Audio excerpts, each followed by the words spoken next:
പൊതുവെ പറയുന്നത് എണ്ണ വിൽപ്പന കടകളിലൊക്കെ പറയുന്ന കാര്യം കൊപ്ര വരുന്നില്ല, തേങ്ങ ലഭ്യമല്ല, എക്സ്പോർട്ട് കൂടുതലാണ് എന്നൊക്കെയുള്ള കാര്യങ്ങളാണ്. കർഷകർ എത്രത്തോളം പ്രതിസന്ധിയിലാണ്?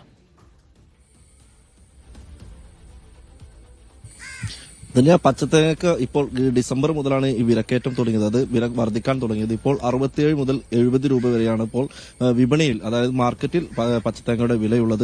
ഇതിൽ മറ്റൊരു കാര്യം, ഈ കർഷകർക്ക് ഇതിന് ഗുണം ലഭിക്കുന്നില്ല എന്നുള്ളത് കൂടിയാണ് കർഷകർ പറയുന്നത്. കാരണം ഈ ഉൽപാദനം നേരത്തെ വില കുറഞ്ഞ സമയത്ത് തന്നെ ഉൽപാദനം വളരെയധികം കുറഞ്ഞിട്ടുണ്ടായിരുന്നു. അതിന് പിന്നാലെയാണ് ഇപ്പോൾ ഒരു വിലക്കയറ്റം ഉണ്ടായിരിക്കുന്നത്, അല്ലെങ്കിൽ വില വർധന ഉണ്ടായിരിക്കുന്നത്. എന്നാൽ പോലും ഇത് കർഷകർക്ക് ഇതിന് ഗുണം ലഭിക്കുന്നില്ല എന്നുള്ളൊരു പരാതി കൂടി കർഷകരുടെ ഭാഗത്തുനിന്ന് പറയുന്നുണ്ട്. ഏതായാലും ഇപ്പോൾ നമ്മോടൊപ്പം തേങ്ങ കർഷകനായിട്ടുള്ള അജയൻ ചേരുന്നുണ്ട്. അദ്ദേഹം ഇതെപ്പോൾ മുതലാണ് ഈ തേങ്ങയുടെ വിലവർദ്ധനവ് തുടങ്ങിയത്? വിലവർദ്ധനവ് എന്ന് പറഞ്ഞാൽ ഡിസംബർ മുതലാണ് വന്നിട്ടുള്ളത്.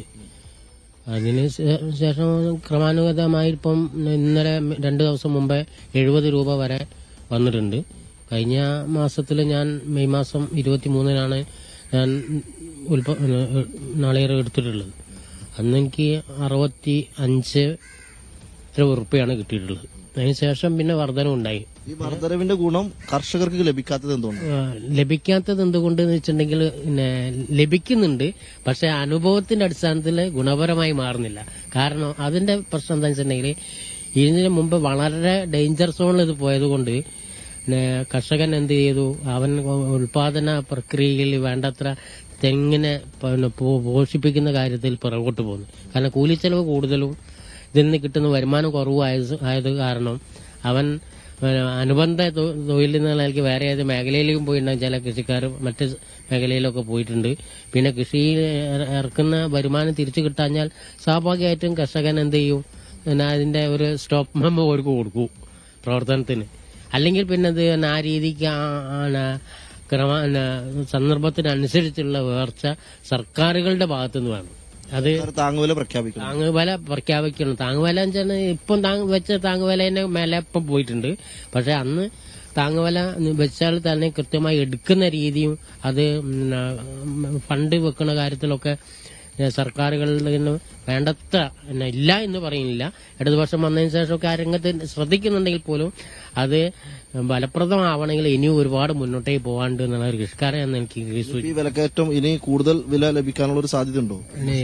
ഒരു 2-3 മാസം കൂടിയൊക്കെ നിലക്കുന്നുള്ളതാണ് എന്റെ വ്യക്തിപരമായ അഭിപ്രായം. അതിനുശേഷം പിന്നെ വില പുറകോട്ട് തന്നെ പോകും. ഇപ്പൊ ഉണ്ടായിട്ടുള്ള കാരണം എന്ന് വെച്ചിട്ടുണ്ടെങ്കിൽ തമിഴ്നാട്ടിലും അതേപോലെ കർണാടകയിലും ഉൽപാദനം കുറഞ്ഞു. കേരളത്തിൽ നേരത്തെ ഉൽപാദനം കുറഞ്ഞു. വില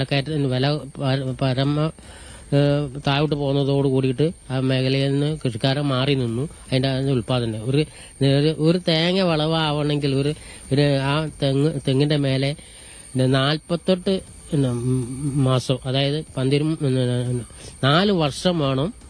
പിന്നെ അത് അതിൻ്റെ ഊന്നൽ നൽകിയിട്ട് ഊന്നി വന്നുകാട്ട് കൊലയായി നാളികേരമായി എടുക്കുമ്പോഴേക്ക് അത്രയും വർഷം 4 വർഷം എടുക്കും. അപ്പൊ 4 വർഷം എടുക്കുന്ന നേരത്ത് എല്ലാ വർഷവും തെങ്ങിന് പിന്നെ വളപ്രയോഗം നടത്തിയിട്ടുണ്ടെങ്കിൽ ശാസ്ത്രീയമായ ജൈവവളവും അതേപോലെ തന്നെ അതിന് വേണ്ട മറ്റു കാര്യങ്ങളൊക്കെ കൃത്യമായി കൊടുത്തെങ്കിൽ മാത്രമേ ഉൽപാദനം നല്ല രീതിയിൽ ഉണ്ടാവുള്ളൂ. അല്ലെങ്കിൽ തെങ്ങ് നിലനിൽക്കും, പക്ഷെ ഉൽപാദനം